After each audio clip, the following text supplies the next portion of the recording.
Natural hair colour కోసం చూస్తున్నారా? అయితే Anoos henna and black expert వాడండి.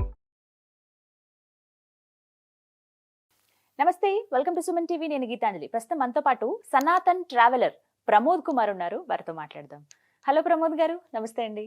నమస్కారం అక్క. ప్రమోద్ గారు, చాలా మంది అడిగే క్వశ్చన్ ఏంటనంటే, అసలు రామాయణం ఎప్పుడు జరిగింది? దీనికంటూ ప్రూఫ్స్ ఉన్నాయా? ఎన్ని లక్షల కోట్ల, అసలు యుగం అంటే అందరికీ తెలుసు, అవును, కృతయుగం అని. అవును. కానీ ఎలా చెప్పగలుగుతున్నారు? అసలు జరగలేదంటారు కొంతమంది. రామాయణం అంతా కూడా ఒక బూటకం కల్పించింది అనే వాళ్ళు కూడా ఉన్నారు. రామాయణం రకరకాలుగా వాళ్ళకి తగ్గట్టుగా రాసేసారు కొన్ని అయితే. ఏది ప్రామాణికం అనేది మనం వాల్మీకి రామాయణమే మనం చూస్తాం, కానీ రకరకాలుగా రచయితలు చాలా మంది రాశారు. కానీ అసలు ఫస్ట్ రామాయణం గురించి మాట్లాడితే ఎప్పుడు జరిగింది? మనకి ఏదైనా పురాణాలు శాస్త్రాలే కదా మనకి ప్రామాణికం. వాయు పురాణంలో ఒక శ్లోకం ఉంటది, త్రేతాయుగే చతుర్వింశే రావణః తపసః క్షయత్ రామం దాశరథిం ప్రాప్య సగనః క్షయామియామన్ అని ఉంటది. ఇందులో ఫస్ట్ వర్డ్ మీరు తీసుకుంటే త్రేతాయుగే చతుర్వింశే అని ఉంటది. త్రేతాయుగే చతుర్వింశి అంటే చతుర్వింశి అంటే 24, త్రేతాయుగే అంటే త్రేతాయుగం, 24th త్రేతాయుగంలో రామాయణం జరిగింది అని. అంటే ఇప్పుడు మళ్ళీ మీరు అడగొచ్చు, మరి ఇప్పుడు మనకు ఉండేవి 4 యుగాలే కదా కదా.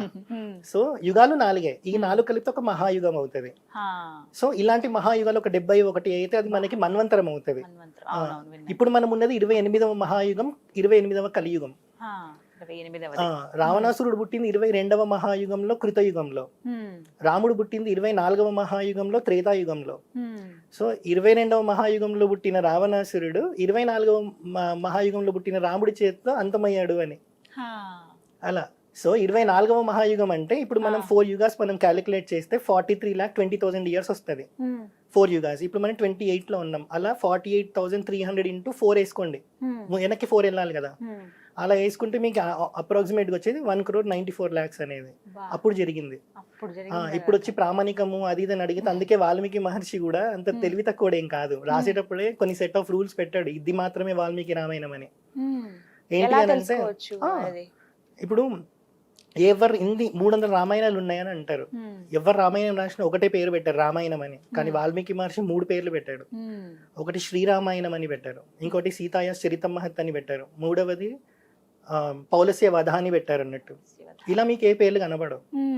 ఇదొకటి వాల్మీకి రామాయణం అని చెప్పడానికి ప్రూఫ్. సెకండ్ ప్రూఫ్ ఏంటి అని అంటే, వాల్మీకి రామాయణంలో ప్రతి శ్లోకం సంగీతానికి కట్టుబడి ఉంటది. సంగీతంకి కొన్ని సెట్ ఆఫ్ రూల్స్ ఉంటాయి. అందుకే మీరు ఎప్పుడు చూసినా లవకుశులు ఇలా చిరుతలు పట్టుకొని పాడమే చూస్తారు తప్ప శ్లోక రూపంలో ఎక్స్ప్లెయిన్ చేయరు.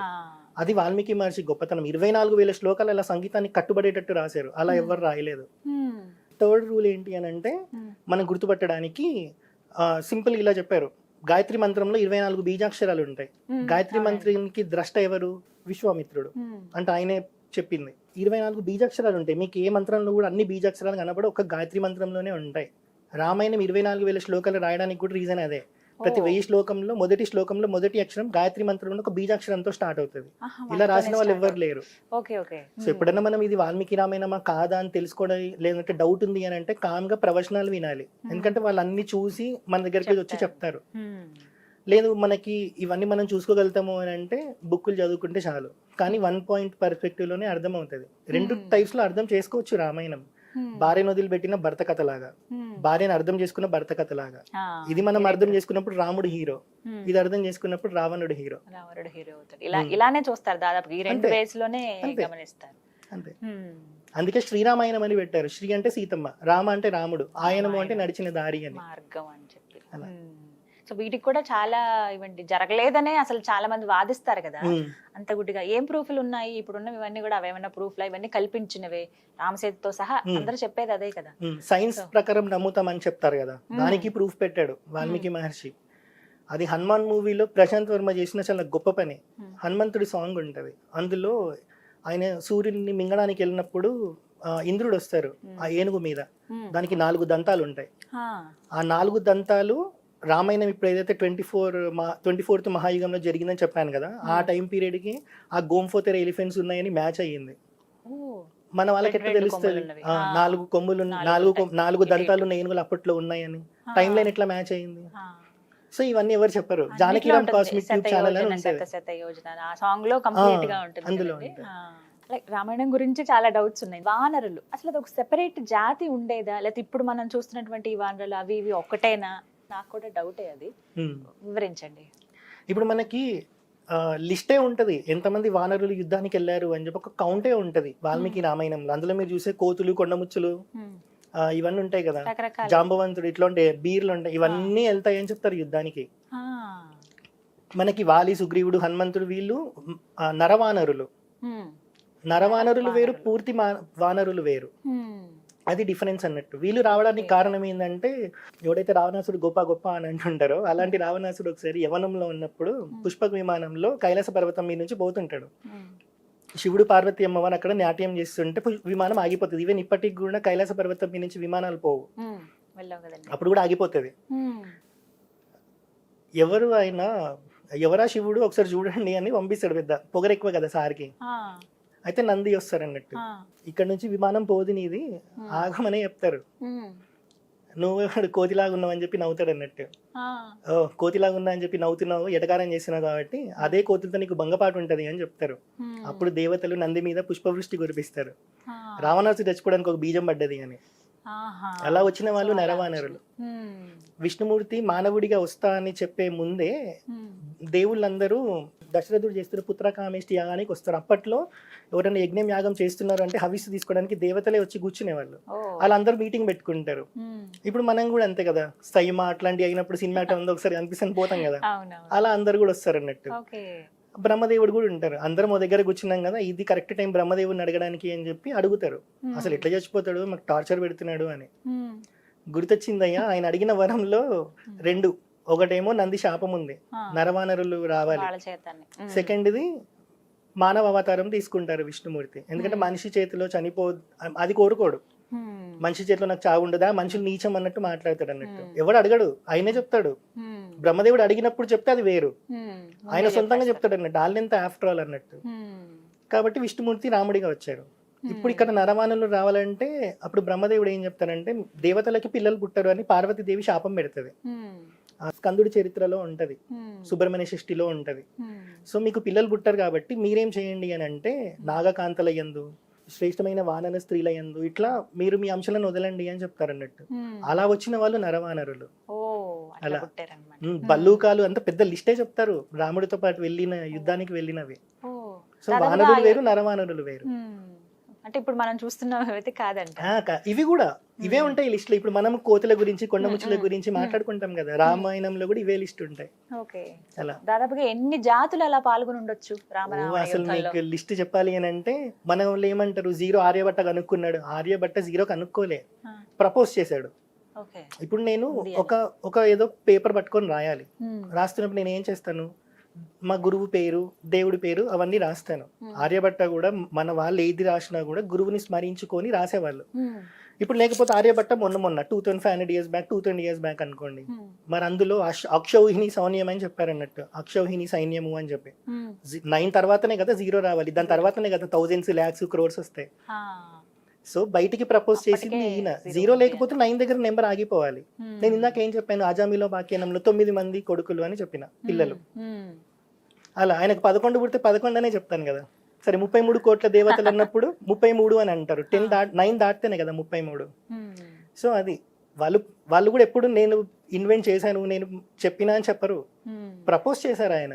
ఓకే, ఇలా ఉంది. అది జనాలు అట్లా అర్థం చేసుకోకుండా ఆర్యభట్ట జీరో కనుక్కున్నాడు అని ఎగురుతా ఉంటారు అన్నట్టు. ఉమ్, అంతకన్నా ముందే మహాభారతంలో కూడా ఇవన్నీ ఎంతమంది ఉన్నాయి. సైన్యం వచ్చారో మొత్తం లిస్టే చెప్తారు కదా. ఉమ్, అలా మన దగ్గర ప్రాబ్లం చాలా మంది పాల్గొన్నారు రామరావణ చాలా మంది. అసలు ఆ లిస్ట్ చూస్తే, వాళ్ళకున్న బలం చూస్తే, ఉమ్, వాళ్ళు దేనిని అసలు హనుమంతుడికి గద ఉండదు రామాయణంలో. ఉమ్, ఆయనే ఒకటే చెప్తారు, ఉమ్, నాకు చేతులు చాలు, రావణాసుని ఇలా పట్టుకొని గుండెల మీద కొడితే అద్దిరిపోతాడు రావణాసురుడు. ఉమ్, అంత బలవంతుడు హనుమంతుడు.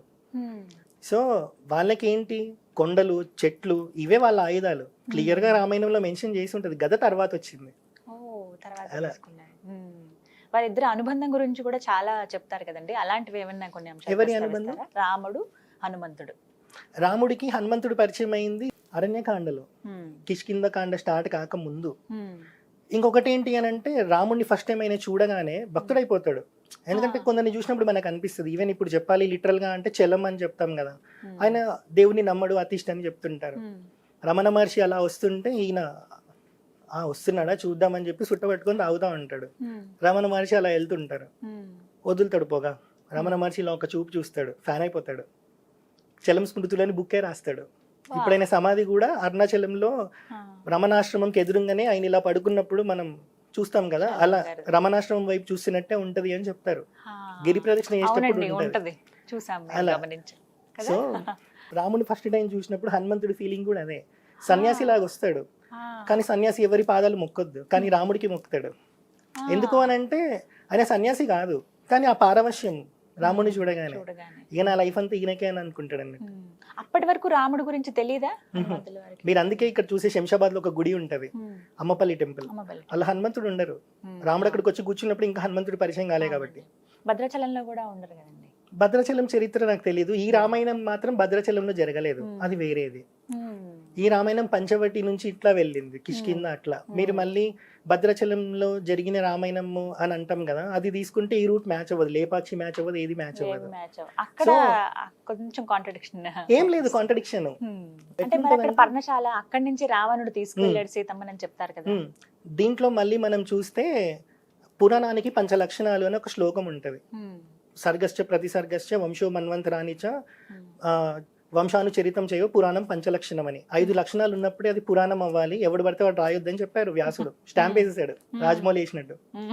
సో ఏంటంటే దాంట్లో క్రియేషన్ గురించి ఉండాలి, సృష్టి ఎలా నాశనం ఎలా అంతమయ్యింది దాని గురించి ఉండాలి. డిఫరెంట్ ఇందాక నేను చెప్పాను కదా 71 మహాయుగాలు అయితే ఒక మన్వంతరం అవుతుంది అని. ఇలాంటి మన్వంతరాల్లో జరిగిన చరిత్ర ఉండాలి. సో రామాయణం ఒకసారి జరిగింది కాదు, మల్టిపుల్ టైమ్స్ జరిగింది. అంటే జరిగిన ప్రతిసారి ఒకేలాగా జరుగుతుందా, కొంచెం మార్పులు ఉంటాయా? మార్పులు ఉంటాయి అప్పటి సిచ్యువేషన్ ని బట్టి. ఎందుకంటే ఇప్పుడు రాముడు పూర్ణావతారంగా వచ్చారు, మేబీ పరిపూర్ణావతారంగా రావచ్చు అప్పట్లో. సీత అంటే రావణ సంహారం కోసం ఇప్పుడు రావణాసురుడు ఆడ చచ్చిపోవడానికి ఆడ జాతకం చూసుకున్నాడు అని చెప్తుంటారు రావణాసుడి ఫ్యాన్స్. అంత గొప్పడేం కాదు, అది మేబీ వేరే రామాయణంలో ఎక్కడైనా ఉండొచ్చేమో, అది మనం చెప్పలేము. అవేలా బయటకు వచ్చాయి మరి? పురాణ లిటరలీ చెప్పాలంటే మన దగ్గర ఉన్న నాలెడ్జ్ 0.001% కన్నా తక్కువ. సో పురాణాలు ఏదైతే ఇప్పుడు మనకి మహాభారతం ఉంది, 1,00,000 శ్లోకాలు అంటారు, మనకి 1,00,000 శ్లోకాలతో దొరకట్లేదు ఇప్పుడు. ఈవెన్ నేను ఎన్ని కొన్నాను 20-30,000 పెట్టి పురాణాలు అన్ని కొన్నా, ఎవరి దగ్గరకు పోయినా ఒకటే అంటారు, శ్లోక తాత్పర్యం లేదు, ఓన్లీ తాత్పర్యం మట్టుకే ఉంది, శ్లోకాలతో పాటు దొరకట్లేదు అని అంటారు. అంటే మన నాలెడ్జ్ ఎంత ఉందో ఆలోచించండి. ఉన్న దాంట్లో నుంచి మనం తెలుసుకుంటున్నాం కొన్ని. ఇంకోటి వేదంలో 1134 శాఖలు ఉంటాయని చెప్తారు వేద పండితులు. మనకి రిటర్న్ లో అవైలబుల్ ఉన్నాయి 6, వాక్ రూపంలో అవైలబుల్ ఉంది ఒకటే 4 వేదాలలో. అంటే 1134లో 7 అవైలబుల్ ఉన్నాయంటే ఎంత నాలెడ్జ్ ఉంది మన దగ్గర. అందులో ఏమేమి ఉన్నాయో ఏమేమి పోయాయో తెలియదు. రామాయణం మల్టిపుల్ టైమ్స్ జరిగింది, కానీ 100% ఇన్ఫర్మేషన్ అందులో కూడా ఉందా అని అంటే మనకి వాల్మీకి రామాయణంలో 24,000 శ్లోకాలతో ఉన్నట్టు పురాణాల్లో అంత లేదు. ఆధ్యాత్మ రామాయణం రామచరిత మానసం అని ఉంటది. కాకభూషుండి శివుడు హంసలాగా వెళ్ళినప్పుడు చెప్పింది రామచరిత మానసం, తులసిదాస్ రాసింది. ఈ రామాయణానికి దానికి వేరే తేడా ఉంది. అదే అంటాను, చాలా డిఫరెంట్ మనం గమనించవచ్చు. కానీ అన్ని మనవే. కానీ ఈ మన్వంతరంలో ఈ కల్పంలో జరిగిన రామాయణం మాత్రం వాల్మీకి రామాయణం. దానికి ప్రూఫ్స్ ఇందాక నేను చెప్పినవి, దాన్ని ఇగ్నోర్ చేయడానికి లేదు. ఒకటేంటంటే రెండు మిక్స్ చేసి ఒకరిని హీరో చెయ్యొద్దు, అంతే కదా. ఈ రామాయణంలో ఏం జరిగిందో అది తీసుకొని మాత్రమే ఎవరు కరెక్ట్ అని చెప్పాలి. ఇప్పుడు ఒక సినిమా తీసాడు, వాడు హీరోని చూపిస్తానే ఉంటాడు ఫస్ట్ నుంచి. కానీ వాల్మీకి మహర్షి కానీ వ్యాసుడు కానీ ఏదైనా రాసినప్పుడు వీడి విలను వీడి హీరో అని చూపెట్టరు. రావణాసుడు ఇలా చేశాడు, రాముడు ఇలా చేశాడు, నీకు ఏది నచ్చితే అది తీసుకో, డిసైడ్ చేయొద్దు అని చెప్తారు అన్నట్టు. ఎందుకంటే రాసినోడే డిసైడ్ చేయనప్పుడు మనం ఎట్లా డిసైడ్ చేస్తాం. సో రావణాసులాగా బతకాలి అని అంటే బతుకు, అది నీ choice. End of the day అర్థమవుతాయి అన్ని. రాముడిలాగా బతుకుతావా రావణాసులాగా బతుకుతావా అనేది వదిలేశారు మనకి, ఎగ్జాంపుల్స్ గా చూపించారు మన లైఫ్ ఎలా ఉంటుంది అంతే. తీసుకుంటే thank you so much Pramod గారు. చాలా విషయాలు ఎప్పుడు 1 minute రీల్స్ లో అలా చూసే నేను ఇప్పుడు చాలా సేపు మాట్లాడగలిగాను. బట్ ఎపిసోడ్స్ వైజ్ గా వీడియోస్ లాగా ప్రేక్షకులకు అందిద్దాము. ఇంకా చాలా ఉన్నాయి మీతో మాట్లాడవలసినవి. ఇప్పుడు మేబీ కామెంట్స్ లో చాలా క్వశ్చన్స్ వస్తాయి, అవన్నీ సెలెక్ట్ చేసుకుని మళ్ళీ తప్పకుండా మనం షూట్ చేద్దాము, వీడియోస్ అవి ప్లాన్ చేద్దాం. Abhishek very all the best అండి. మీరు వెళ్తున్న ఈ మార్గం అనేది చాలా మంచి మార్గం. ఇలా చెప్పగలం అంతే మేము, కానీ ఎన్నో రాళ్ళు కూడా ఉంటాయి ఈ మార్గంలో. బట్ మీరు అవన్నీ దాటుకుంటూ వెళ్తూ ఉన్నారు. బట్ దేవుడే తోడుంటాడు అన్ని. థ్యాంక్ యూ అండి, నమస్కారం. హర హర మహాదేవ.